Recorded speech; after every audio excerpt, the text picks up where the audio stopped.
की एक चुनावी सभा को संबोधित करने के लिए अभी यहाँ डिफेंस मिनिस्टर राजनाथ सिंह पहुँचे थे।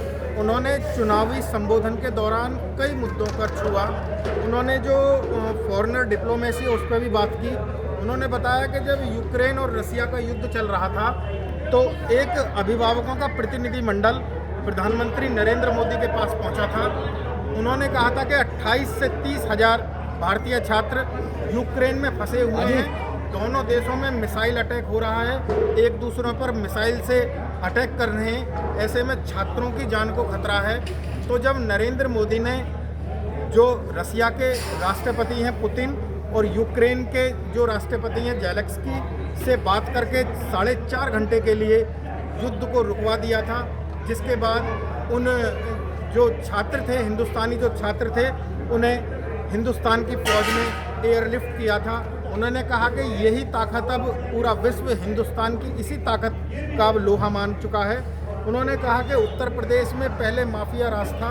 उत्तर प्रदेश में कोई भी उद्योगपति, कोई भी इंडस्ट्रियलिस्ट यहाँ इंडस्ट्रीज़ लगाने के लिए तैयार नहीं था, क्योंकि बदमाशों का गिरोह, माफियाओं का गिरोह उसे परेशान करता था, उससे रंगदारी मांगी जाती थी, जिससे वो अपना उद्योग छोड़कर उत्तर प्रदेश की धरती से पलायन कर देते थे।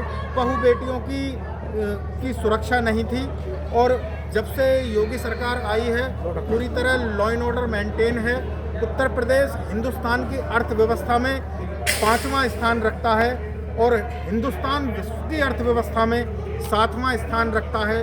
2014 से पहले हिंदुस्तान का विश्व की इकोनॉमी में 11th रैंक थी, पर जब से मोदी सरकार 2014 से आई है, बहुत तेज़ी से हिंदुस्तान की इकोनॉमी ने विश्व इकोनॉमी लिस्ट में जंप लगाया है और 7वीं रैंक हासिल कर ली है। बहुत ही जल्द हिंदुस्तान की जो इकोनॉमी है वो 2-2.5 साल में 7वीं रैंक से टॉप 3 में शामिल हो जाएगी। उन्होंने अब चुनाव को अपनी कैंपेनिंग को हल्का सा हिंदू मुस्लिम एंगल भी दे दिया।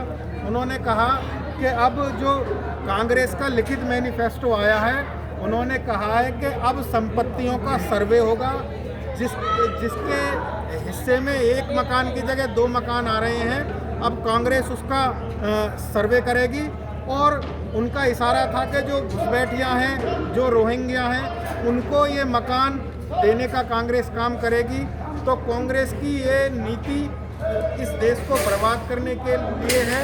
कोई भी देशवासी इस नीति को बर्दाश्त नहीं करेगा। उन्होंने जो यूपीए सरकार ने राम मंदिर, ट्रिपल तलाक और J&K से धारा 370, उन सब बातों पर बात करते हुए कहा कि ये सरकार केवल एनडीए सरकार कर सकती थी, मोदी के नेतृत्व वाली सरकार कर सकती थी। नेशन इश्यूज़ के साथ मयंक राणा, ग्रेटर नोएडा।